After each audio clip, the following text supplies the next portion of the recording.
मूकं करोति वाचालं पङ्गुं लङ्घयते गिरिं यत्कृपातमहं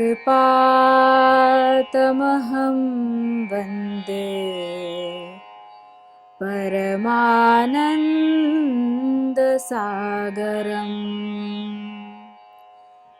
अखण्डमण्डलाकारं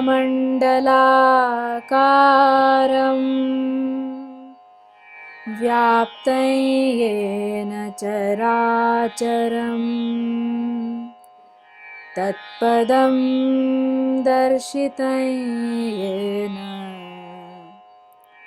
तस्मै श्रीगुरवे नमः। अज्ञानतिमिरान्धस्य ज्ञानाञ्जनशलाकया चक्षुरुन्मीलितं येन तस्मै श्रीगुरवे नमः। गुरुर्ब्रह्मा गुरुर्विष्णु गुरुर्देवो महेश्वरः गुरुः साक्षात् परब्रह्म तस्मै श्री गुरवे नमः। तस्मै श्री गुरवे नमः। तस्मै श्री गुरवे नमः।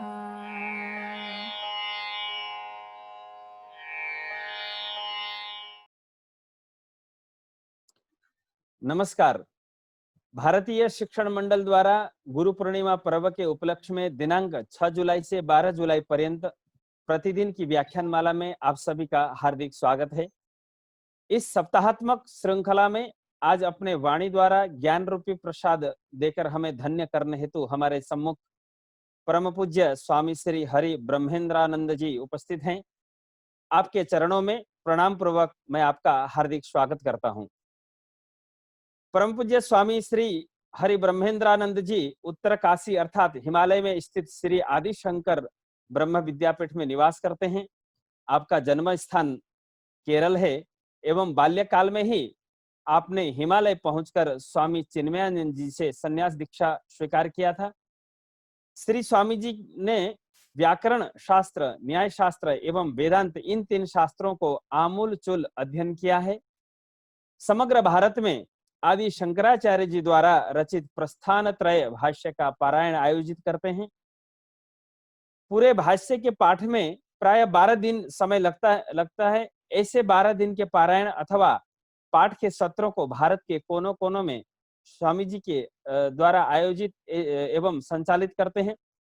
कई लेख एवं ग्रंथों का लेखन कार्य स्वामी जी द्वारा हुए हैं एवं प्रखर वक्ता के रूप में कई प्रतिष्ठित शिक्षा संस्थानों में आपका उद्बोधन भी होते रहते हैं। मध्य प्रदेश शासन द्वारा गठित आचार्य शंकर सांस्कृतिक एकता न्यास में परम पूज्य स्वामी श्री न्यासी हैं एवं शंकराचार्य जी के तत्व ज्ञान को विश्व में प्रत्येक मानव तक पहुंचाने के लिए आप अहोरात्र कार्यरत हैं। मैं परम पूज्य स्वामी श्री से प्रार्थना करता हूं कि अपना वक्तव्य शुभारंभ करें।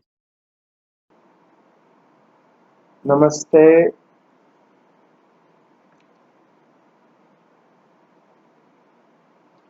भारतीय शिक्षा और व्यक्ति विकास इस विषय पर कुछ संवाद करने का है। भारतीय शिक्षा कहने से वह अंत में वसुधैव कुटुंबकम इस तत्व पर पर्यवसित होता है। यत्र विश्वम भवत्येक नीडम कि सभी को अपने अंदर जानने का, समझने की ये शिक्षा है। इसमें शिक्षा के आधार पर जब हम व्यक्ति विकास की बात करते हैं तो शिक्षा के समय में एक जीवन की व्यवस्था हो जाती है जिसको हम लाइफ प्लान ऐसा कह सकते हैं।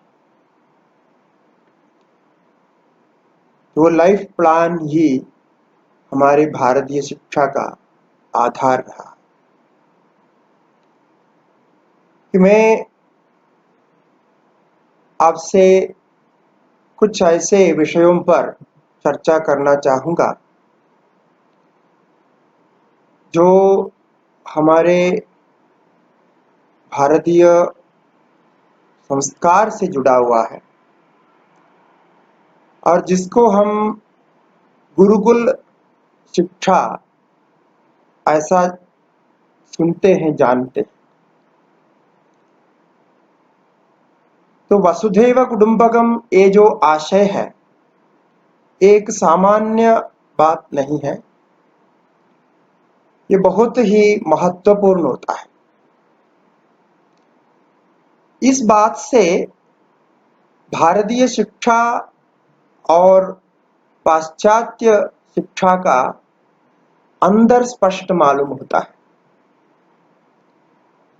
जब भारतीय शिक्षा वसुधैव कुटुंबकम के आधार पर आगे बढ़ती है, व्यक्ति को उसी प्रकार विकसित करती है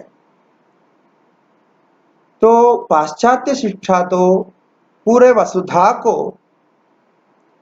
एक बाजार मानता है, यानी वसुधैव न आपणकम, ऐसा उनका आशय है। यानी संपूर्ण विश्व में व्यवसाय कैसे हो, व्यापार कैसे हो, ऐसा उनका आशय होता है। और भावना में हम सर्वे भवन्तु सुखिनः की भावना करते हैं। शं नो अस्ति द्विपते शं चतुष्पते, ये वेद का वाक्य है। और सभी के सुख में अपना सुख आनंद मानते हैं, जबकि पाश्चात्य शिक्षा के आधार पर हम कहते हैं तो वो अपने ही सुख, सब कुछ अपने पास आए, सबसे सरलता से जीवन चले, इतना ही आधार देखा जाता। माने स्वस्यैव सुखम न अन्यस्य। तो ये एक बड़ा महत्वपूर्ण है कि दूसरे जीवों को भी सुख प्राप्त हो, ये कामना भारतीय शिक्षा का है। और ज्ञान और व्यक्ति विकास में क्या संबंध है, आजकल इसके विषय में भी बहुत विचार चलता है। तो हम यही जानते हैं कि सबका विकास या सबका सुख वो अपना सुख में परिणत हो जाता है। व्यक्ति का सुख पारिवारिक सुख से, पारिवारिक सुख सामाजिक सुख से, और सामाजिक सुख देश के सुख से, और देश का सुख पूरे विश्व के सुख से मिल जाए, ऐसे विकास को प्राप्त हो, ये हमारे भारतीय शिक्षा का आशय है। अब उन मूल्यों पर जब हम विचार करते हैं, भारतीय शिक्षा में जो मूल्य है वो व्यक्ति को विकसित करना यानी व्यक्तित्व पर आश्रित है। इसके विषय में मैं स्वामी विवेकानंद जी के वचन उद्धृत करना चाहूंगा उन्होंने अपने वचनों में अनेक स्थानों पर बहुत जोर देकर ये कहा कि एजुकेशन मैन मेकिंग एजुकेशन होना चाहिए। और वो एजुकेशन क्या है, एजुकेशन का स्वरूप क्या है? वे कहते हैं कि education is manifestation of perfection already in the man. So education is the manifestation of perfection already in man। कि हमारे अंदर जो शक्ति निहित है, जो ज्ञान निहित है, उसका विकास का माध्यम एजुकेशन होता है। और वो किस प्रकार प्राप्त करना है, उन्होंने अपने ग्रंथों में अनेक प्रकार से कहा। तो स्वामी जी के वचनों से आप ये स्पष्ट जान सकते हैं कि हमारा जो एजुकेशन रहा वो किस पर आधारित था। इसलिए हमारे यहाँ दान का बहुत महत्व था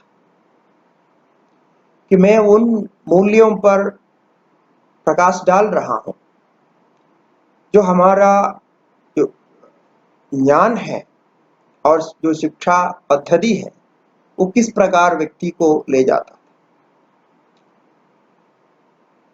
अब अन्नदान, भूदान, कन्यादान, गोदान आदि आदि दान के बारे में आप सुनते हैं।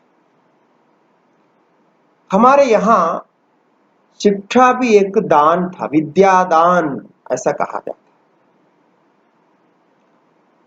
दान शब्द का प्रयोग करते ही वो कार्य अत्यंत पवित्र हो जाता है, पुण्य का कार्य हो जाता है। भारत में कभी विद्या व्यवसाय नहीं रहा। व्यवसाय के दृष्टिकोण से विद्या का आदान प्रदान नहीं हुआ, दान की दृष्टि से हुआ था। थोड़ा सा इस पर प्रकाश डालने के लिए हम गुरुकुल रीति से जो अध्ययन होता था, यानी प्राचीन भारत में जो अध्ययन होता था, इस पर विचार करना चाहिए। क्या आप जानते हैं गुरुकुल होते थे? गुरुकुल में बच्चा 8 साल के जब हो जाता है तो गुरुकुल में अध्ययन के लिए जाता था। गुरु के पास रह करके अध्ययन करना, और वहां सभी प्रकार का अध्ययन होता था और सभी लोगों के लिए अपने योग्यता के अनुसार सभी लोगों के लिए अध्ययन की व्यवस्था थी। तो जिसका जो गुण है उसी प्रकार वेद से लेकर वेद वेदांग और सभी के लिए जो 64 कलाएं हैं उन कलाओं का अध्ययन होता है। बहुत विस्तार है, इतना विस्तार है कि अभी भी हम एक विश्वविद्यालय में सारे भारतीय विद्या कलाओं को एकत्रित नहीं कर सकते, इतना व्यापक है। तो अनेक गुरुकुल होते थे, तो गुरुकुलों में इस प्रकार की विद्या होती थी। तो विद्यादान होता था वहां। गुरु की ऐसे महिमा है, गुरु के साथ शिष्य का जो संबंध है वो एक वैकारिक संबंध था, एक आदर का भाव, श्रद्धा का भाव था। उस भाव से जो विद्या प्राप्त करते हैं वो बहुत बड़ा कार्य करता है, क्योंकि वो व्यक्ति के अंदर एक भावपूर्ण विकास करता है और वो जाकर के समाज को, देश को सेवा करने का भाव रखता है। गुरुकुल हम जानते हैं, गुरुकुल राजा महाराजाओं के अनुदान से चलते थे। ऐसा होने पर भी गुरुकुलों में विद्या जो भी प्रदान किए जाते थे वो एक मान विशेष करके किसी को कोई भेदभाव नहीं करते हुए सामान्य होता था। कोई राजकुमार भी वहां अध्ययन कर रहा होता है, कोई ब्राह्मण बालक भी अध्ययन कर रहा होता है, कोई गरीब अध्ययन कर रहा होता है, कोई अमीर अध्ययन कर रहा होता है। सबके लिए गुरुकुल में समान व्यवस्था थी। आप जानते हैं कि सांदीपनि के गुरुकुल में भगवान कृष्ण जो क्षत्रिय राजा थे और उनके साथ में एक सामान्य गरीब ब्राह्मण के पुत्र सुदामा भी साथ साथ में अध्ययन करते थे। तो ये व्यवस्था थी। और जब ये विद्यादान व्यवसाय बन गया तो ये व्यवसाय बनने के बाद में उसका स्वरूप बदल गया। जो विद्या का गुण हम मानते थे, जानते थे, आजकल कहा जाता है उसकी चुदी हो गई है और बहुत सारी संस्थाएं लगे हुए हैं कि इसका कैसे विकास हो, कैसे शिक्षा को और अच्छा बनाया जाए, मूल्यों के आधार पर और वृद्धि कैसी की जाए, इस पर बहुत कुछ कार्य चल रहा है। ये सोचने की बात है कि क्यों ऐसा होता है, क्यों ऐसी परिस्थिति क्यों आ गई, जबकि शिक्षा समाज का आधार है, व्यक्ति का आधार है, देश के विकास का आधार है। ऐसे में उसमें ही मूल्यच्युति हम देख रहे हैं तो आगे की बातें फिर क्या करें। इसलिए इस पर विशेष चिंतन करने की आवश्यकता है। किंतु ये नहीं है कि गुरुकुल में धन का कोई संबंध नहीं होता था, ऐसा नहीं था। कि शिक्षा पूर्ण होने के बाद शिष्य गुरु को गुरु दक्षिणा देते थे।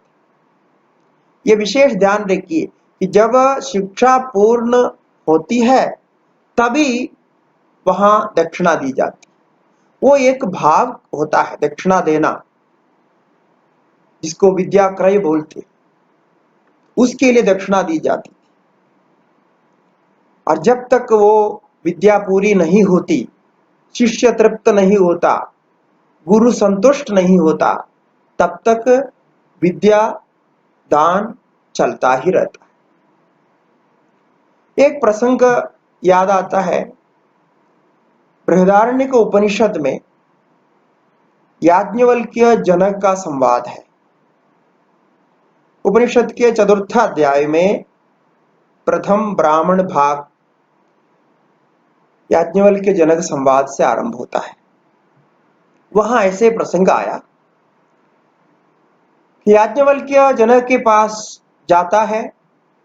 जनक राजा है, चक्रवर्ती है, उनसे कुछ अनुदान लेने के लिए जाता है। याज्ञवल्क्य का बहुत बड़ा विद्यालय था, बहुत बड़ा गुरुकुल था, इसलिए वहां उस दृष्टि से जाता है। तो वहां जाकर के चर्चा आरंभ करते हैं। जनक महाराज कुछ प्रश्न करते हैं तो उसका याज्ञवल्क्य उत्तर देते। किंतु हर एक प्रश्न के संबंध में याज्ञवल्क्य का ये कहते हुए हम देख सकते हैं कि पिता में मन्यत नाननुशिष्य हरेतेति, ऐसा वाक्य कहते हैं याज्ञवल्क्य। जब एक प्रश्न का उत्तर में राजा 1000 गाय देने की बात करते हैं, 1000 गाय का दान करते हैं, तो याज्ञवल्क्य ये कहकर के रोकते हैं कि हे राजन, मेरे पिताजी ऐसा माना करते थे कि ना अनुशिष्य हरे देती, जब तक शिक्षा पूर्ण नहीं होती है तब तक दक्षिणा स्वीकार नहीं करना। तो हर एक बार याज्ञवल्क्य इसको दोहराता है। तो ऐसा यहाँ ये जो व्यवस्था है, ये जो शिक्षा की व्यवस्था है, हम इसमें व्यवसाय की बात इसलिए कर रहे हैं कि जब व्यवसाय के दृष्टि से, व्यवसाय संबंध से विद्या प्रदान होता है, उस बच्चे के मन में भी वही भाव उत्पन्न होता है। बच्चा ये जानता है कि ये गुरु हमें इसलिए सिखा रहे हैं क्योंकि गुरु को पैसा मिलता है। बच्चा ये जानता है कि ये गुरुकुल यानी विद्यालय जो भी कर रहा है हमारे से पैसा लेकर के कर रहा है। मेरे माता पिता के धन से ही मैं विद्या का अर्जन कर रहा हूं। तो अब उस बच्चे के मन में क्या रहता है कि मुझे भी आगे जाकर के इस विद्या से धन ही प्राप्त करना है। और हमारा अभी जो विद्या जो भी अर्जन एजुकेशन का होता है उसी के लिए होता है, आगे जाकर के धनार्जन करने के लिए होता है।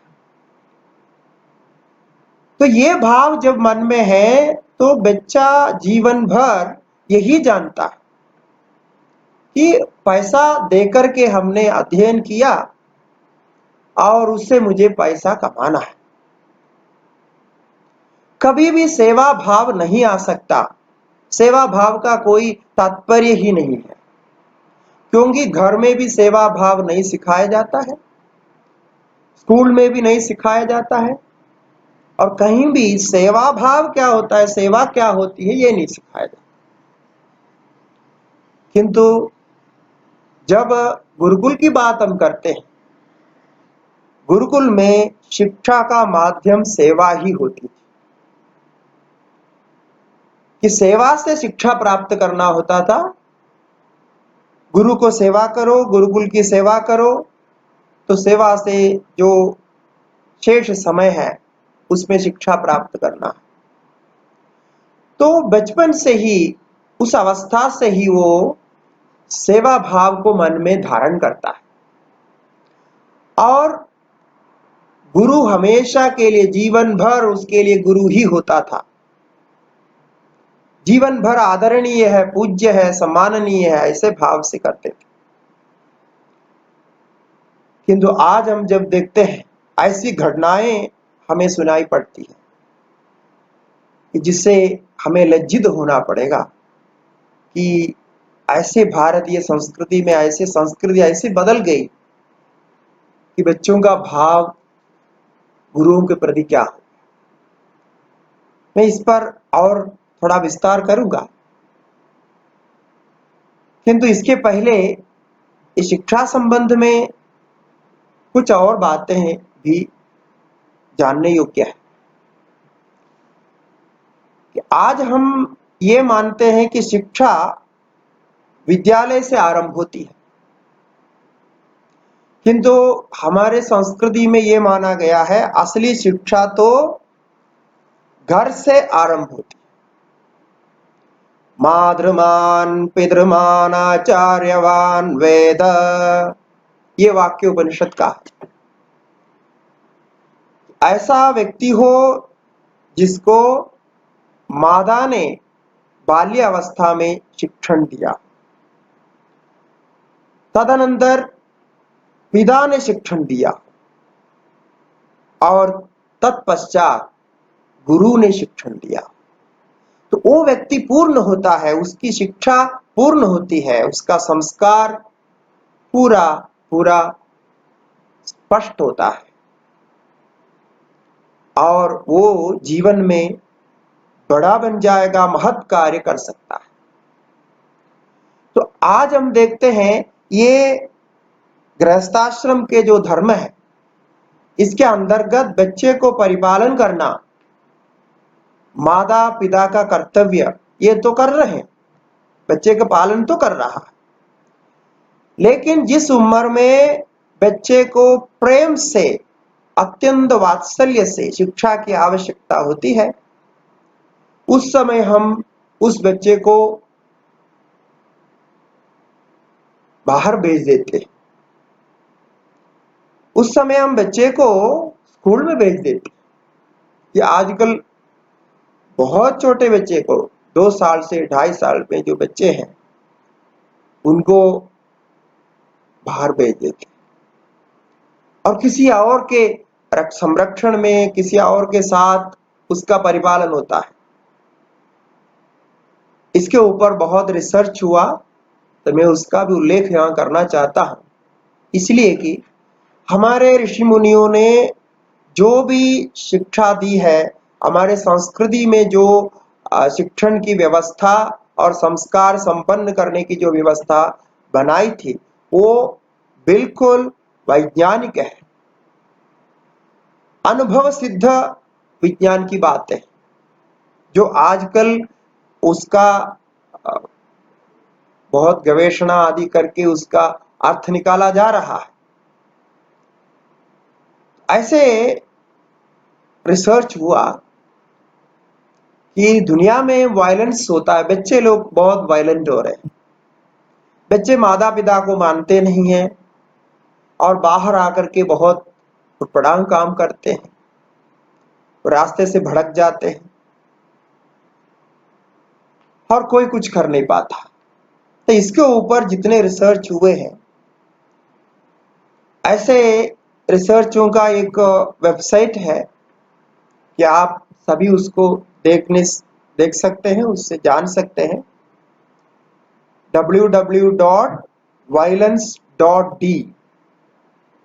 violence.de ऐसा एक वेबसाइट है जिसमें बहुत सारे स्टडीज दिया है। तो उसमें एक प्रेस्कॉट नाम के एक वैज्ञानिक है जिन्होंने अपने जो भी रिसर्च किया उसमें ये पता लगाया कि माता पिता के प्रेम से ही बच्चे का विकास होता है। तो माता पिता का संबंध बच्चे के साथ ठीक नहीं होने से बच्चा बाद में वायलेंट हो जाता है, ऐसा उन्होंने पता लगाया। और ये सजेशन दिया, उन्होंने ये मार्गदर्शन दिया कि बच्चे को छोटे उम्र में घर में ही पालते हुए शिक्षण देना चाहिए। यानी शिक्षा नहीं देना ये बात नहीं है, शिक्षा देनी चाहिए, लेकिन माता पिताओं के द्वारा वो संपन्न होना चाहिए। कभी भी बच्चा के साथ जोर जबरदस्ती नहीं होना चाहिए, वात्सल्य से होना चाहिए। बच्चा जन्म लेने के बाद भी अपने विकास में, अपने वृद्धि में माता पिता का संबंध, साहचर्य, सानिध्य चाहता है। ये एक बायोलॉजिकल नीड है, एक वैज्ञानिक संबंध है, वो एक मानसिकता है। तो मनशास्त्र के अनुसार दोनों का संबंध बना रहता है। तो ये जो बात है, और एक और महत्वपूर्ण इसी पर है कि एलन मैकलीन नाम के एक साइंटिस्ट ने एक रिसर्च किया जिसका रिपोर्ट डेली मेल लंदन में प्रकाशित किया गया 2006 में। अप्रैल महीने का उसका जो डेली मेल है उसमें प्रकाशित किया हुआ है। उसमें ये कहा है कि 6 साल के पहले बच्चे को स्कूल में नहीं भेजना चाहिए, और ये बहुत बड़ा रिसर्च था। और आजकल इसको मानते हुए कई राज्यों में, जैसे जर्मन है, स्विट्जरलैंड है और इस्राएल है, आदि राज्यों ने इसको लागू करना शुरू कर दिया कि 6 साल के पहले बच्चे को घर में ही सिखाया जाए, क्योंकि 6 साल तक उस बच्चे का जो मस्तिष्क है उसका विकास नहीं हो पाता। ऐसे बच्चे को यदि हम भेजते हैं तो उसमें बहुत कुछ दोष हो जाता है, उसका शिक्षण सम्यक प्रकार से नहीं होता। तो यहाँ आप भारतीय शिक्षा व्यवस्था में देखिए, हमारे गुरुकुल में ये व्यवस्था थी, गर्भे अष्टमे वर्षे, ऐसा कहा गया। गर्भ के 8वें साल में, यानी 7वें साल, जन्म के बाद 7वें साल में बच्चे को गुरुकुल भेजा जाना चाहिए। ये देखिए कितना वैज्ञानिक है। अब जो रिसर्च चल रहा है, पता लगाया है, और इसका संबंध आप देखेंगे तो जो माद्रमान पितृमान कहा गया है, लालन पोषण के द्वारा जो शिक्षण है, आचरण के द्वारा से शिक्षण है। क्योंकि उस समय तक बच्चे का जो ज्ञान है, ज्ञान प्राप्त करने के जो सामर्थ्य है, वो बहुत कम रहता है। वो आचरण को देख करके सीखता है। इसीलिए माता पिता का सानिध्य स्नेह होना अनिवार्य है इस स्थिति में।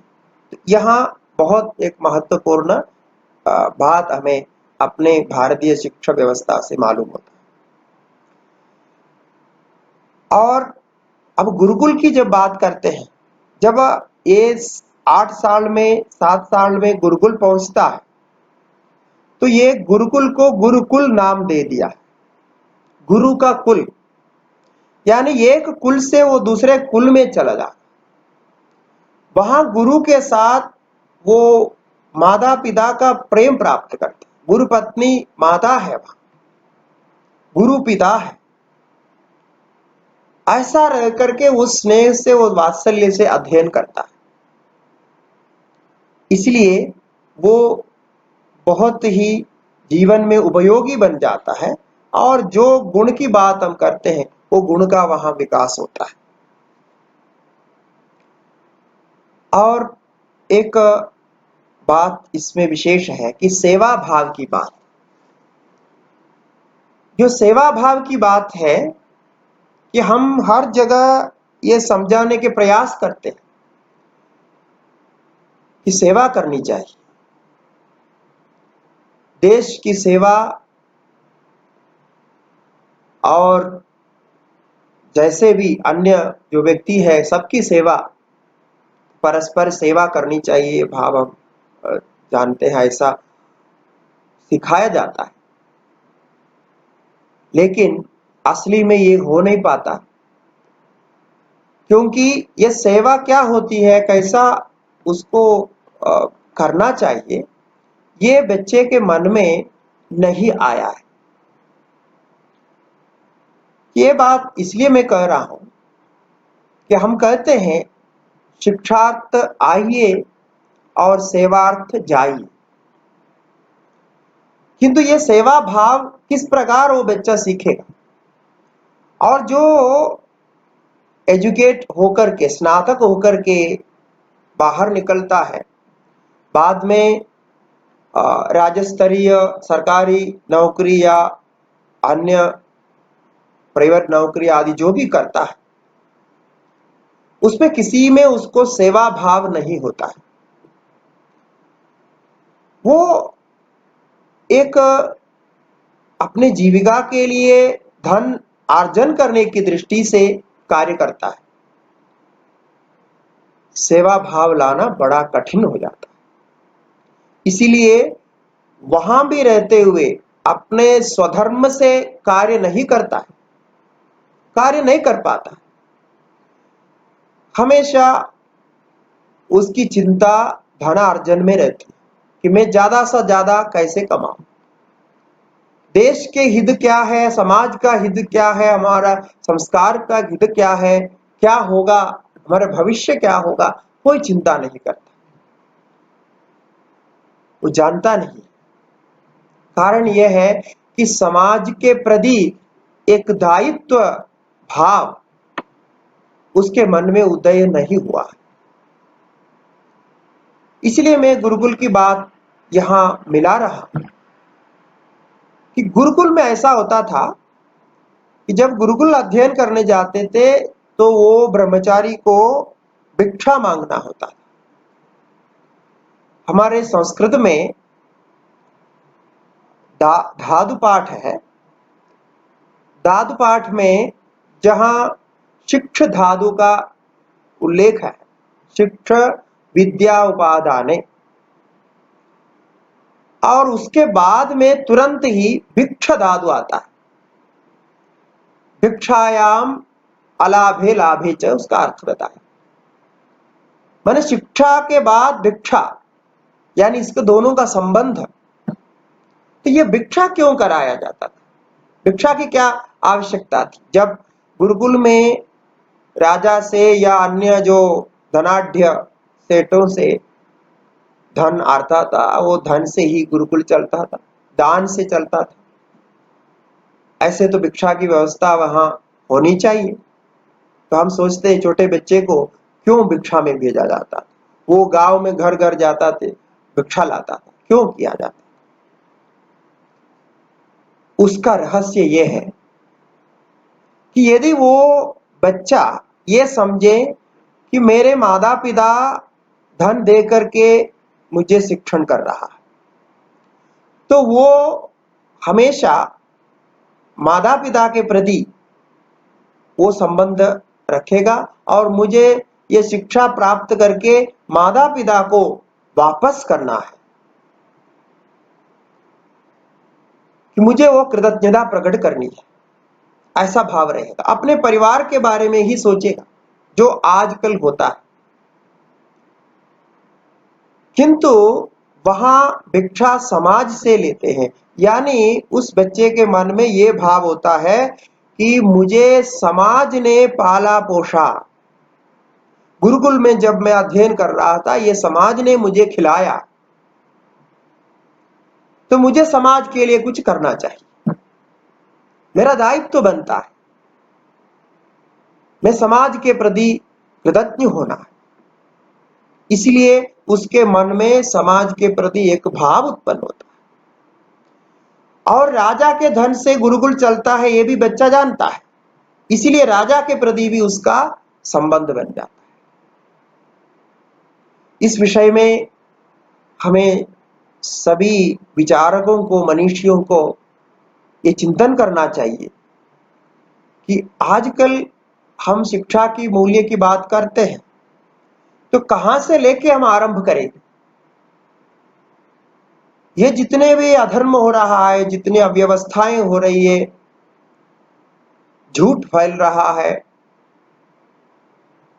सब ऐसे हम आशा तो कर रहे हैं सब कुछ ठीक हो जाए, एक सुंदर समाज बन जाए, एक सत्य युग आ जाए। किंतु ये किस पर आधारित है? यदि कभी सत्य युग आएगा तो शिक्षा से ही आएगा, क्योंकि शिक्षा ही समाज को बनाता है, शिक्षित व्यक्ति ही समाज है। इसीलिए ये जो सेवा भाव की जब हम बात करते हैं, समाज के प्रति, देश के प्रति प्रेम की जब बात करते हैं, तो ये रहस्य हमें गुरुकुल से मालूम होता है, जो ऋषियों ने बहुत बहुत गवेषणा करके अपने अनुभव से ये व्यवस्था बनाई है। कभी उस बच्चे को तंग करने के लिए नहीं किया है, तंग करने की कोई इच्छा नहीं है। उसको विकसित करना है, उसको सक्षम बनाना है, उसको, उस बच्चे को यह ज्ञान होना चाहिए कि समाज के सबसे नीचे स्तर में क्या चलता है, कैसे जीवन होता है, कम से कम वस्तुओं से कैसे जिया जाता है, और मन को शांत कैसा रखा जाता है, ये बच्चे को सिखाना है, और कोई मार्ग नहीं। मैं तो ये समझता हूं कि आज भी हमारे जो उच्च स्तरीय शिक्षा के विषय में इसको जोड़ देना चाहिए कि आप भले ही शिक्षा दें, शिक्षा देने के बाद में ऐसे कार्य में उस बच्चे को लगाया जाए और ऐसे जगह पर ले जाकर उसका अनुभव कराया जाए, वास्तविक रूप से अनुभव कराया जाए, ऐसे गांवों में ले जाकर अनुभव कराया जाए कि बच्चा जाने कि जीवन क्या होता है। हमारे आजकल के विद्यालय तो अत्यंत सुख सुविधा से पूर्ण है, सब व्यवस्था दी है, बहुत बच्चे उल्लास से, आनंद से अध्ययन कर रहे हैं, ये ठीक है।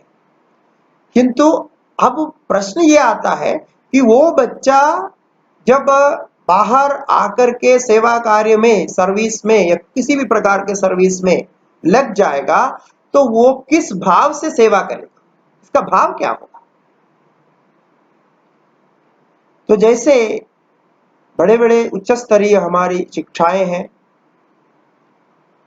जैसे आईएएस, इंडियन एडमिनिस्ट्रेटिव सर्विस आदि में जो शिक्षाएं होती हैं, तो मैं ये समझता हूं कि वो अधिकारी बनने के पहले वो शिक्षा के अंतर्गत एक ट्रेनिंग के रूप में, एक व्यावहारिक शिक्षण के रूप में उनको गांवों में भेजना चाहिए।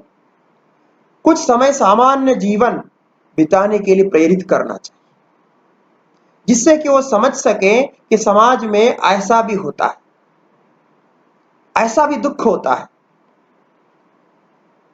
तब जाकर के वो सही निर्णय ले पाएगा, और जब वो अधिकारी बन जाएगा, कोई कार्य करने का, कोई निर्णय लेने का अवसर आएगा, उसके हाथ में समाज के लिए देने के लिए सरकार से, उसके माध्यम से पैसा आएगा, तो हाथ खुला हो जाएगा। नहीं तो वो समझ नहीं पाएंगे इसका क्या प्रयोजन, क्योंकि ये केवल बातों से सिखाई नहीं जाते। कई बातें ऐसे होते हैं अनुभव से करना होता है। तो पहले भी ऐसा होता था, राजा बनने के पहले राजाओं को जन समूह में, जन समुदाय में जाकर के उनके साथ में व्यवहार सीखना होता था। गुरुकुल में तो सीखते ही थे। ऐसा होना चाहिए, इसका बहुत बड़ा अंतर होगा। और कुछ विद्यालयों ने, गिन चुने विद्यालयों ने अभी ये आरंभ कर दिया और उसका बहुत अच्छा परिणाम आ रहा है, ऐसा हमको सुनने को मिला। तो ये सेवा कार्य के संबंध में हमारी भारतीयता है। इसलिए देश प्रेम, समाज के प्रति संबंध सहज होता था। आजकल शिक्षा प्राप्त करने के बाद क्या क्या हो रहा है सभी लोग जानते हैं। जो कार्य करता है वो समाज को आगे बढ़ाने के उद्देश्य से या देश को सशक्त बनाने के उद्देश्य से नहीं हो पाता। वहां घोटाला होता है, गोलमाल होता है, क्या क्या होता है, तो आप सभी जानते हैं। ये कौन कर रहा है? ये शिक्षित व्यक्ति कर रहा है। तो शिक्षित व्यक्ति यदि ऐसा करे तो इसका दोष कहां है? ये कहां से उनको ये ऐसा करने का, ऐसे करने की शिक्षा मिली? क्योंकि घरों में कोई सिखाया नहीं जाता कि आप ऐसा करो, गलत काम करो। न स्कूलों में सिखाया जाता है, न कोई पाठ्य पुस्तक में ऐसा कोई अध्याय होता है जिससे ये सीखता है कि हमें ऐसा करना चाहिए। सब जगह अच्छी बातें होती हैं, कभी भी अधर्म के पाप की बातें नहीं होती, ये तो सत्य है। किंतु व्यवहार में ऐसा देखा जाता है। तो जब वो अधिकारी बनकर के कार्य में प्रवृत्त होता है तो वो देश के लिए नहीं सोचता, समाज के लिए नहीं सोचता, आगे आने वाले पीढ़ियों के लिए नहीं सोचता। वो केवल अपने परिवार के लिए सोचता है, अपने लिए सोचता है। जो भी एकत्रित करता है वो अपने लिए एकत्रित करता है। अब इस स्थिति में हम सेवा भाव की बात क्या करें? तो ये मानना ही पड़ेगा कि कहीं ना कहीं ये दोष शिक्षा से ही आया है। तो ये हम जान नहीं पाते हैं, क्योंकि ये जो दोष आ रहा है ये अबोध मन में है, अर्थबोध मन में है, सबकॉन्शियस माइंड में है। वो जाने अनजाने उसी में प्रवृत्त होता है और कहने लगते हैं अब पूरा समाज ऐसा हो गया, हम क्या कर सकते?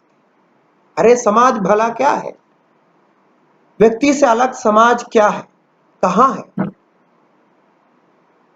इसलिए ये बहुत ही दुखद है कि हम इतना सब कुछ विकास करते हुए भी हम हमेशा ये डर में रहते हैं कि हमारे समाज की ये दिशा कहाँ जा रही है, कौन सी दिशा है, हम अपने बालकों को कहाँ भेजेंगे, क्या करेंगे। केवल धन से कुछ नहीं होता है, धन व्यवहार के लिए आवश्यक है। हमारे भारतीयता में धन को पीछे नहीं रखा, धन आवश्यक है धर्म के लिए, सबके लिए, जीवन के लिए धन के बिना कुछ नहीं होता। किंतु धन के साथ साथ मूल्य का होना, व्यक्तित्व का होना, एक समर्पित जीवन का होना भी आवश्यक है। अन्यथा धन व्यर्थ जाता है और व्यक्ति को नष्ट कर देता है। ये हम समय की बात करते हैं तो समय का परिवर्तन तो होता आ रहा है।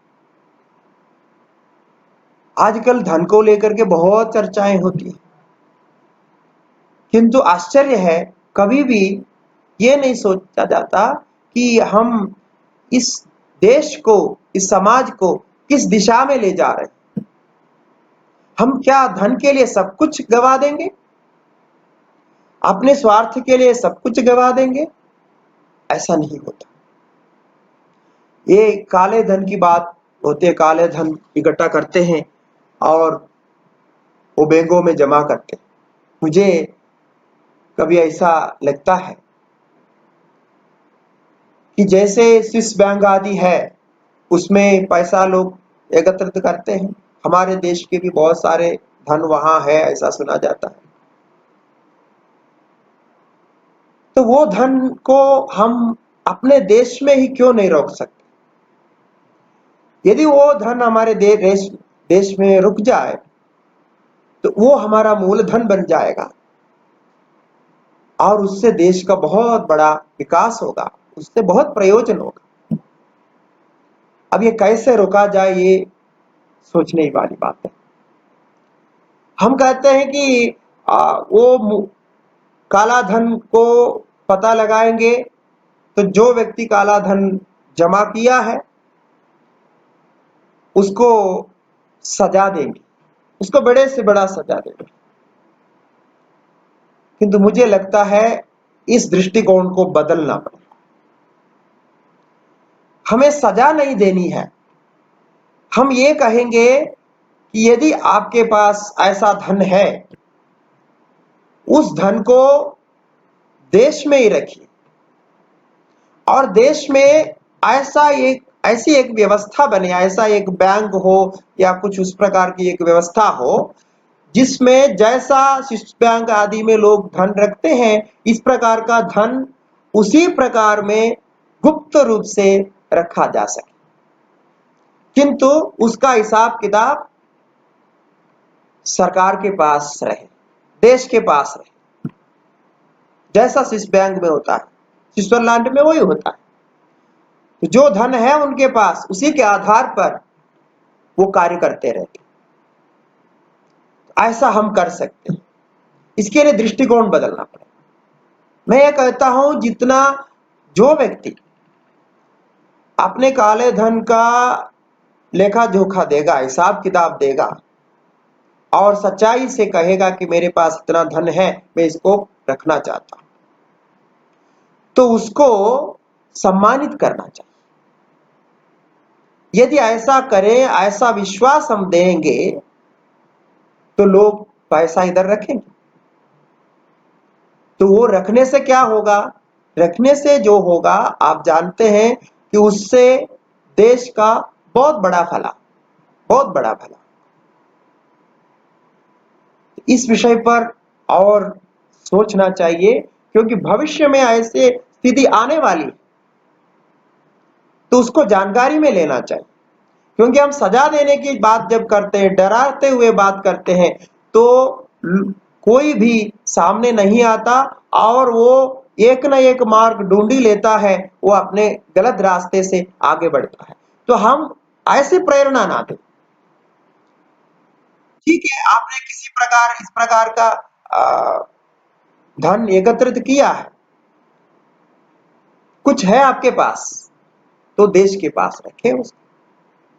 तो ऐसी एक व्यवस्था, ऐसे एक बैंक यहाँ बन जाए, इस विषय में सरकार को भी और हमारे रिजर्व बैंक को भी और उच्च न्यायालय को भी, सबको मिलकर के सोचना चाहिए कि ऐसा भविष्य में हो सकता है क्या। दृष्टिकोण बदलने से ये भी संभव है। तो हमें देश को आगे बढ़ाना है, देश में सच्चाई लाना है, देश में कार्य को विकसित करना है, देश का विकास करना है, तो धन चाहिए। तो धन व्यक्तियों के माध्यम से ही आता है। इसीलिए इस दृष्टि में भी विचार करना चाहिए। तो अनुभव की बातें हैं कि जब गुरु शिष्य का संवाद की बात हम करते हैं कि आजकल ये जो भी हम बता रहे हैं एक प्रकार से प्राचीन बातें हो गई, पुरानी बातें हैं, क्योंकि आजकल सब विद्या अध्ययन ऑनलाइन हो रहा है। अब ऑनलाइन के इस समय में हम गुरु शिष्य संवाद की बातें, गुरु और शिष्य के प्रेमपूर्ण संबंध की बातें और सेवा करने की, गुरुकुल में सेवा करने की बातें, ये करें तो एक प्रकार से हास्यास्पद होता है। ये क्या बात करें। आजकल हम मीडिया के द्वारा सब शिक्षा प्राप्त करते रहते हैं, घर में बैठ के, कमरे में बैठ करके शिक्षा हो रही है। और विशेष करके अभी ये कोरोना के इस समय में यही परिस्थिति हो रहा है, आगे इसका और चलन होने वाला है। तो इस पर ये सोचना है कि हम शिक्षा किसी भी प्रकार से प्राप्त करें, किंतु शिक्षा के प्रति हमारी श्रद्धा बने रहे। शिक्षा को हम केवल एक औपचारिकता न समझें, शिक्षा के लिए श्रद्धा होनी चाहिए, आदर होना चाहिए। आप किसी भी माध्यम से प्राप्त करें।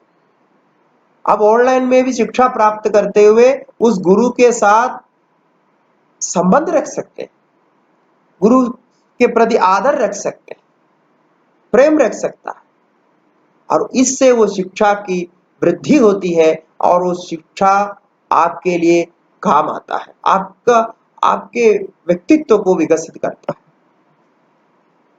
इस बात को स्थापित करने के लिए एक बात मैं जोड़ रहा हूं कि क्यों आदर की बात, श्रद्धा की बात हम करते हैं, शिक्षा में इसकी क्या आवश्यकता है।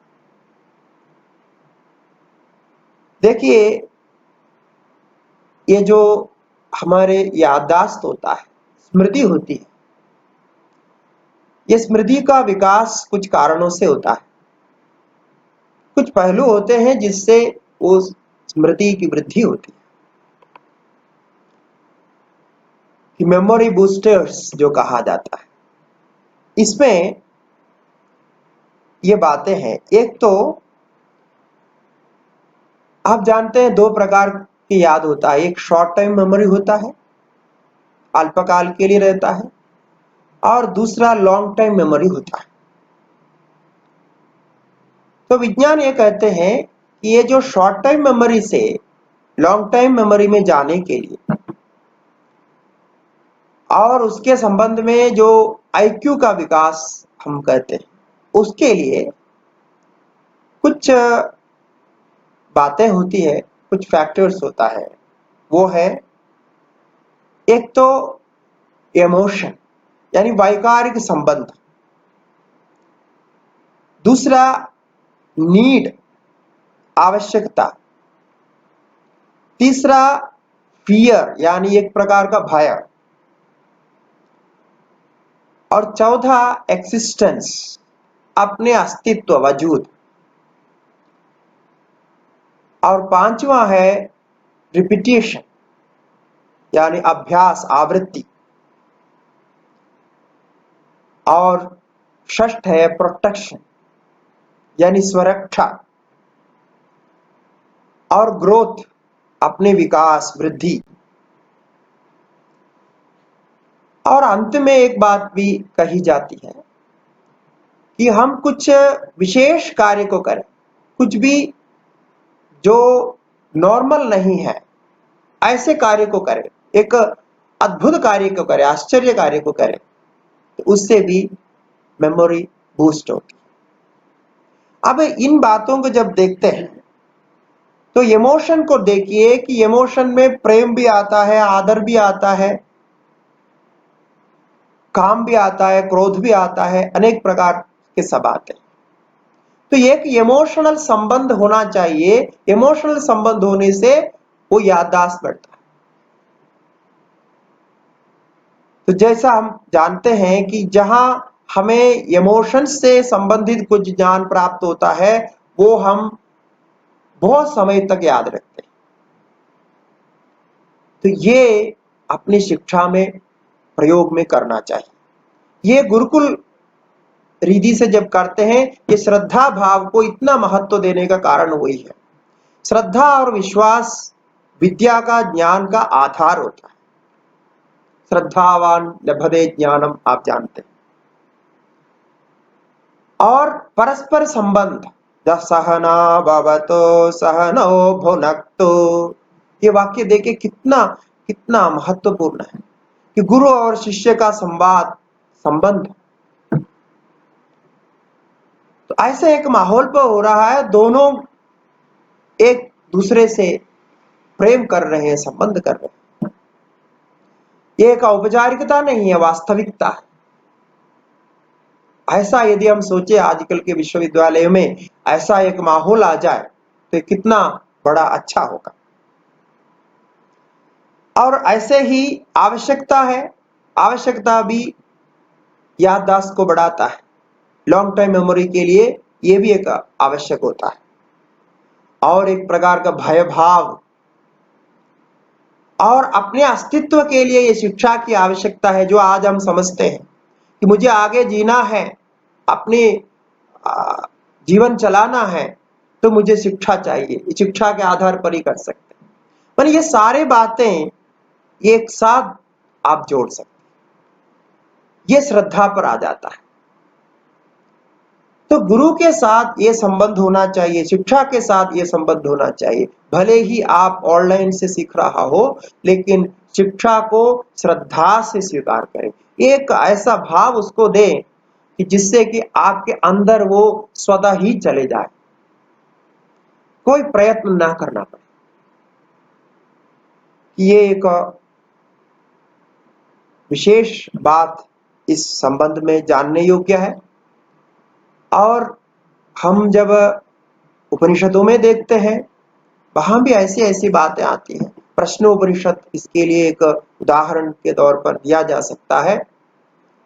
6 ऋषि कुमार पिपलाद महर्षि के पास अध्ययन करने के लिए जाते हैं, कुछ प्रश्न के उत्तर पूछने के लिए जाते हैं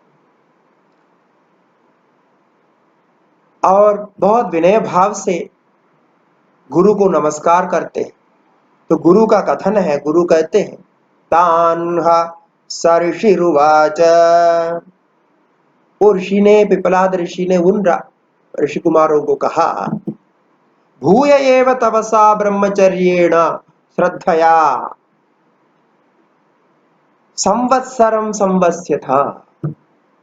आप लोग पहले से ही अच्छे हैं, पहले से ही आप धार्मिक मार्ग पर प्रवृत्त हैं, शिक्षा के मार्ग पर है, किंतु अब आप मेरे पास आए हैं, 1 साल तक मेरे आश्रम में, गुरुकुल में यहाँ रहिए और तपस्या कीजिए, ब्रह्मचर्य का पालन करिए और श्रद्धा से, भक्ति से हमारे साथ रहिए। 1 संवत्सर के बाद आपको जो पूछना है पूछिए। ये प्रश्न पूछने की बात है। 1 संवत्सर तक आपको वहां रहना पड़ेगा। और फिर आगे जो कहते हैं कि यथा कामम प्रश्नान पृच्छता, जैसा आप चाहते हो प्रश्न आप पूछ लीजिए। यदि विजिज्ञास्यामः सर्वं हतो वक्ष्यामि, यदि हम जानते हैं तो आपको उसका उत्तर हम देंगे। तो ये एक गुरु का भाव है। आज ऐसा गुरु को हम कहाँ देख सकते, जो ऐसा कहे कि आप प्रश्न पूछिए, यदि मैं जानता हूं तो उत्तर देऊंगा। तो ये हमारी शिक्षा व्यवस्था थी। बहुत बातें और भी है कहने को, किंतु अंतिम में मैं एक उदाहरण के साथ इसको समाप्त करूंगा कि रविंद्रनाथ टैगोर हमारे राष्ट्रीय कवि हैं। उन्होंने शिक्षा के बारे में जो बात कही उसको मैं यहाँ उद्धृत कर रहा हूं। उन्होंने कहा, we must remember that neither the education of senses nor the education of intellect but the education of the feeling should receive the honor in our schools। बहुत ही विचारणीय विषय है। उन्होंने कहा, ये जो एजुकेशन है ये बाह्य विषयों के संबंध में होना नहीं, बाह्य विषयों की जानकारी आपको प्राप्त करनी।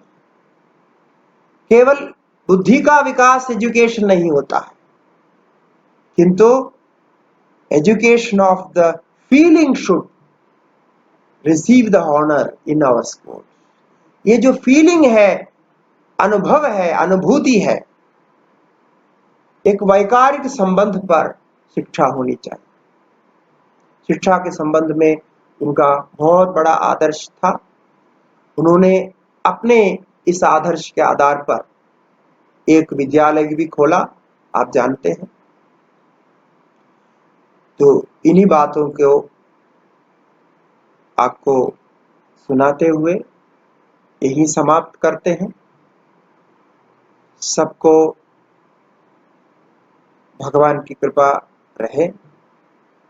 और आजकल जो हम जिस महामारी से जूझ रहे हैं, पीड़ित हैं, इससे जल्दी ही जल्दी भगवान सारे विश्व को उभारे, संरक्षण दे। इस प्रार्थना के साथ नमस्कार, धन्यवाद।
जीवने यावदादानं स्यात् प्रदानं ततोऽधिकम् इत्येषा प्रार्थनास्माकं भगवन् परिपूर्यताम्। सर्वे भवन्तु सुखिनः, सर्वे सन्तु निरामयाः, सर्वे भद्राणि पश्यन्तु, मा कश्चित् दुःखभाग् भवेत्। ॐ शान्ति शान्ति शान्तिः।